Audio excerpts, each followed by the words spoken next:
Hello and welcome to DevWave Diaries. If you're ready to level up your web design skills, you've come to the perfect place. In today's video, I'll show you how to create this type of 3D website to create visually stunning, interactive designs. Let's get into it. But before wrapping up this video, if you enjoyed this website and want to learn how to create more amazing designs like this, make sure to subscribe to this channel and hit the like button. Your support really means a lot and keeps the creativity flowing.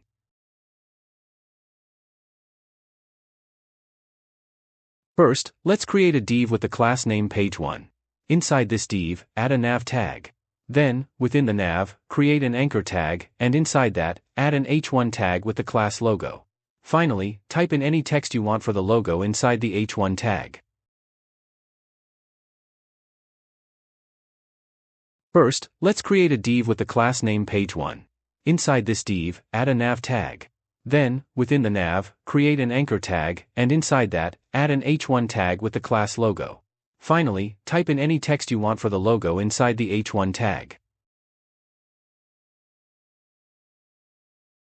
Next, create a div with the class name main. Inside this main div, add two more divs, one with the class name left, and the other with the class name right. Now, inside the left div, create an h1 tag. Inside this tag, write any heading text you want to display on the website. For example, you can add this heading. Next, right below the heading, create a p tag. Inside it, write some information about your website. You can either add your own custom text or use placeholder text like lorem ipsum to fill it in for now. Now, create a div with the class name btn. Inside this div, create a button element with the ID contact, and write contact us inside the button. After that, copy and paste this button once more. Then, change its ID to started, and update the button text to started.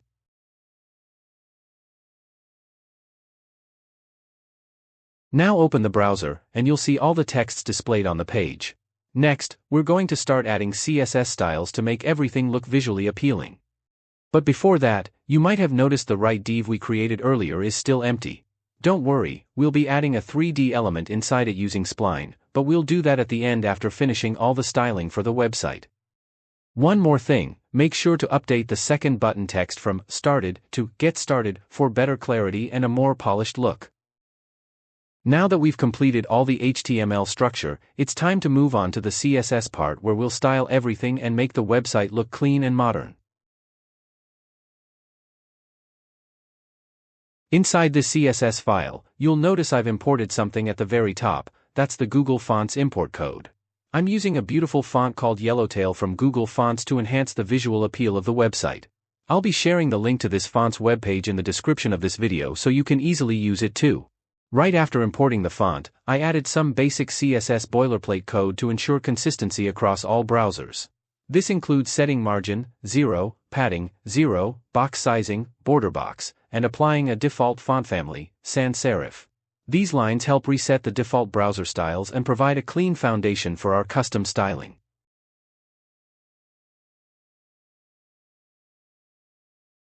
After the boilerplate, let's style the HTML and body elements. We'll set their width to 100%, minimum height to 100 VH so the layout always covers the full height of the viewport, and apply a dark background color using background, #0A0119.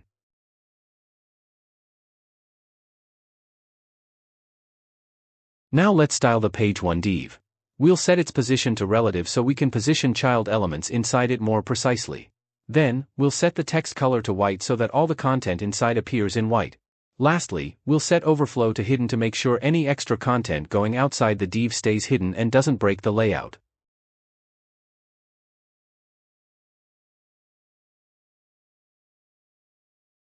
Next, let's style the nav tag. Set its height to 5 rem to give it a fixed vertical size.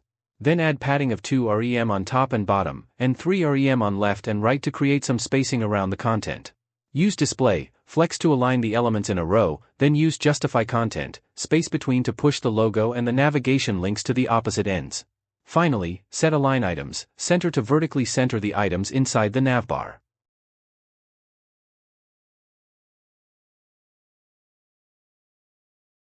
Now let's style all the anchor tags. Set text decoration to none to remove the default underline from links. Then set the color to white so that all the links match the overall design and are clearly visible against the dark background. Now open the browser, and you'll see that the navigation bar looks much better and more polished with the applied styles. Next, let's style the H1 tag inside the navigation bar. Set the font size to 2 rem, use the Yellowtail cursive font from Google Fonts, and set the font weight to 400.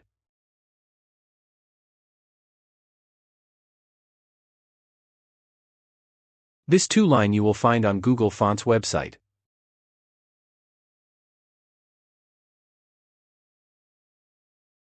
Now open the browser, and you'll see the H1 tag inside the navigation bar has an amazing new font style, just like we set it up.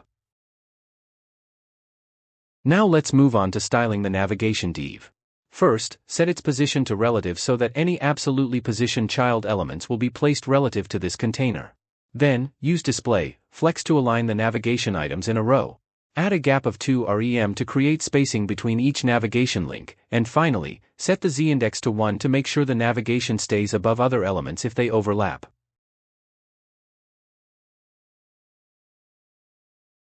Next, let's style the anchor tags inside the navigation div.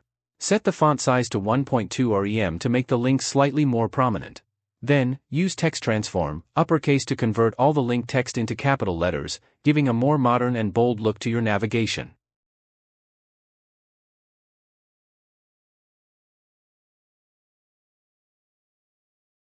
After that, let's style the main div. Set its height to calc 100 vh-5 rem. We're doing this because the navigation bar already takes up 5 rem of height, and we want the main section to fill the remaining vertical space of the screen. If you want to check whether the main div is taking up the correct space or not, simply open your browser's inspect window. Then, hover your mouse over the main div element. You'll be able to see its boundaries and confirm if it's occupying the expected area on the screen. After that, add one more CSS property, set the display to flex. This will allow us to align the left and right sections side by side inside the main div. Now let's move on to styling the left div, which is placed inside the main section. We'll start by setting its width to 60%. Then we'll apply some padding, 2 rem from the top and bottom, and 4 rem from the left and right. Next, we'll use display flex to organize the content inside. We'll center the items vertically with justify content, center, align everything to the start using align items, start, and arrange the elements one below the other by setting flex direction to column. Finally, we'll add a gap of 1 rem to maintain consistent spacing between each item inside the left div. Open the browser, and you'll see that all the content inside the left div is now properly aligned and spaced, just as we styled it. Next, let's style the H1 tag inside the left div. Set its font size to 4 rem and the font weight to 500, so the heading looks bold and prominent.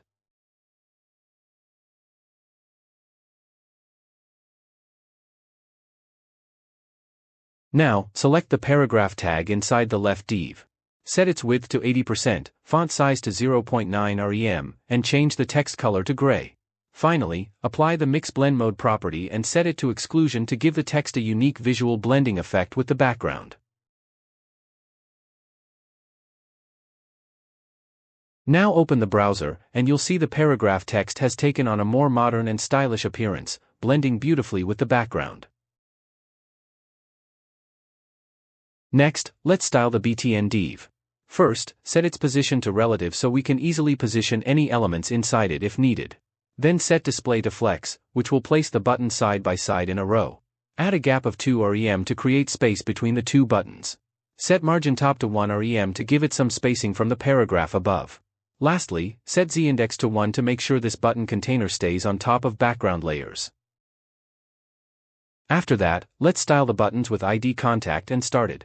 Set their position to relative so we can control their internal animations or pseudo-elements if needed.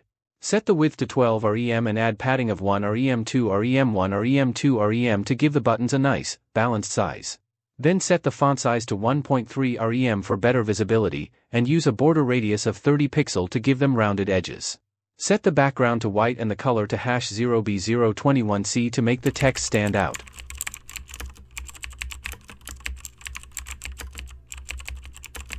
Change the cursor to pointer to indicate that these are clickable elements. Add overflow, hidden to contain any internal effects, and set transition to 0.75 second for smooth animation on hover or interaction. Apply a border of 2 pixel solid white for better button definition, and finally, set z-index to 2 to make sure the buttons stay above other elements.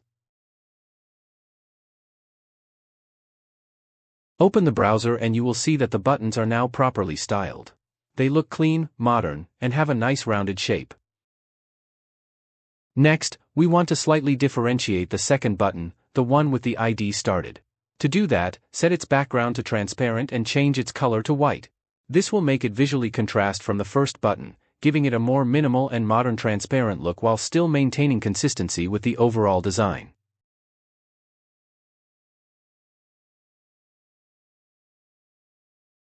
Now we're going to create a cool visual effect using the before pseudo-element on both buttons. First, we'll set the content property to an empty string, which is essential to make the pseudo-element visible. Then, we'll make it fill the entire button by setting its position to absolute and using inset 0. After that, we'll give it a white background and apply a circular clip path at the center using clip path, circle, 10% at 50% 50%. This setup will help us create an eye-catching animation later when we hover over the buttons. When you open the browser, you'll notice a small white circle appearing in the center of the button. We're going to use the pseudo-element to create a cool button animation effect. By animating this circle, we can make the button look more interactive and visually appealing when hovered. Now, open the browser and inspect the page. Once the inspect window is open, select any button. In the CSS style section, locate the before pseudo-element and find the clip path style. Select the 0% line, and then use the keyboard's up and down arrow keys. As you press these keys, you'll see the value change, causing the white circular element on the button to grow and shrink. This creates an amazing interactive animation effect. After that, we will add a transition of 0.75 seconds to the before pseudo-element. Additionally, we'll set the z-index to -1, ensuring that the white circular element stays behind the button content and doesn't overlap the text, giving the button a clean, polished look. Next, let's style the before pseudo-element when we hover over the buttons. We'll select both buttons and apply the style clip path, circle, 100% at 50% 50%.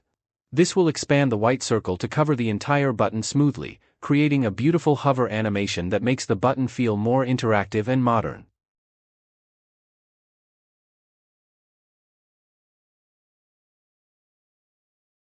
Now let's add a hover effect to the button with the ID started.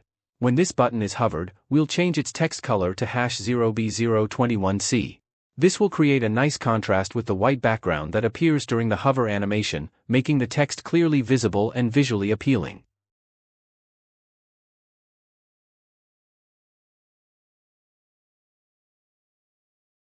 Now let's enhance the first button's animation. Since the button's background is already white, the white animation isn't clearly visible. To fix this, we'll change the background color of its before pseudo-element. Set the background to #3e108a. Also add a blur effect using filter, blur, 2 pixel. This will create a soft, glowing animation effect that makes the button stand out beautifully when hovered.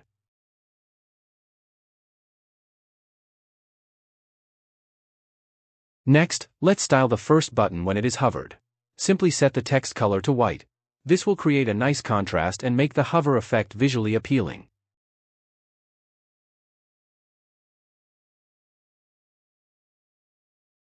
Now that most parts of our website are completed, we're going to add some glowing effects, one at the top right corner and another at the bottom left corner of the screen.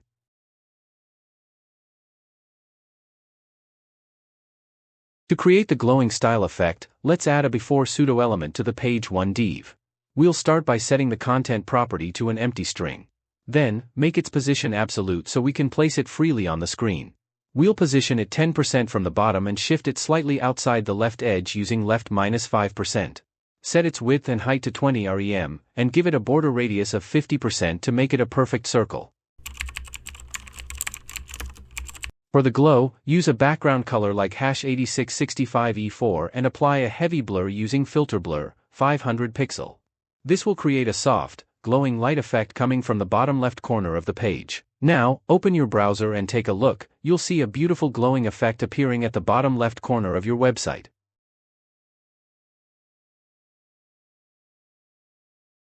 Next, we're going to create a similar glowing effect, but this time for the top right corner of the website. Now, copy and paste the previous before pseudo-element, but this time change before to after.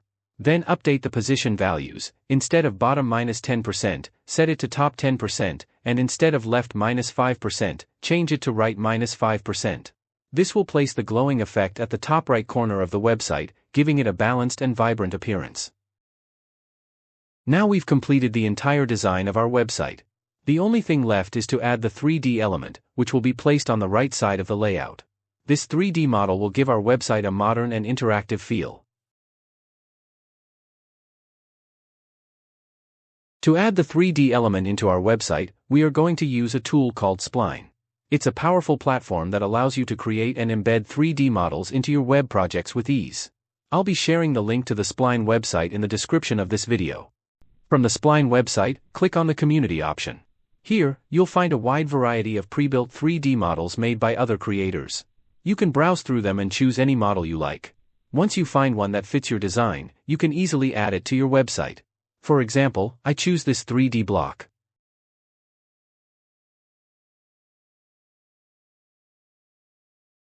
Now scroll down the page a little bit and look for the Remix button. Once you find it, click on it.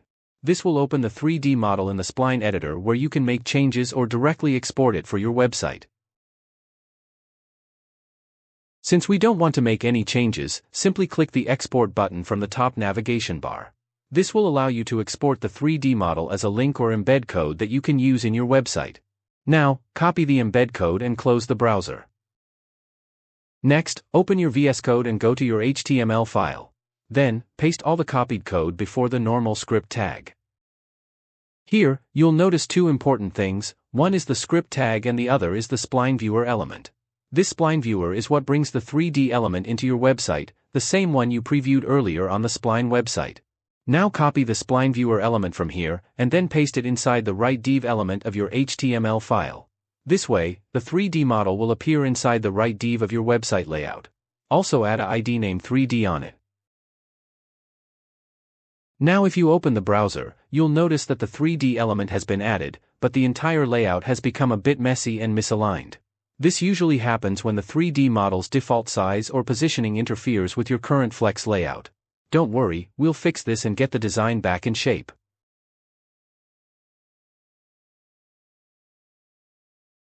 Next, open your CSS file and select the 3D element using its ID #3D.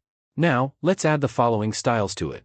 Set its position to absolute so that it can be freely positioned anywhere within the parent container. Set the width and height to 100% so it takes full available space. Then, set bottom to 15% and right to 15%. This will push the 3D model slightly upwards and towards the left, keeping it aligned with the design. Finally, apply transform, scale, 40% to reduce its size so it doesn't overflow or break the layout. Open the browser, and you'll notice that the 3D element isn't positioned properly, it looks off. Ideally, it should appear neatly on the right side of the website, but it's not doing that right now. That's likely because we forgot to add styles to the right div. Now let's style the .right div. Set its position to relative and width to 40%. We're setting the width to 40% because earlier, we already set the .left div to take up 60% of the space. By doing this, both sides will now perfectly split the available space inside the main container. This helps maintain the layout balance and places the 3D element correctly on the right side. After that, let's add display to flex, justify content to center, and align items to center.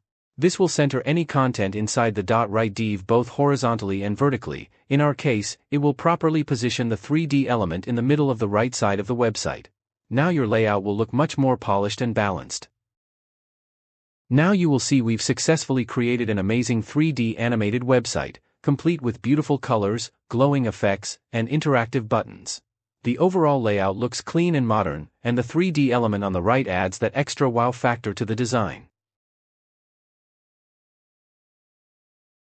If you enjoyed this tutorial and found it helpful, please give us a thumbs up and hit that subscribe button to stay updated with all our latest content. Your support helps us create more exciting and valuable videos. Thanks for watching, and see you in the next episode of DevWave Diaries.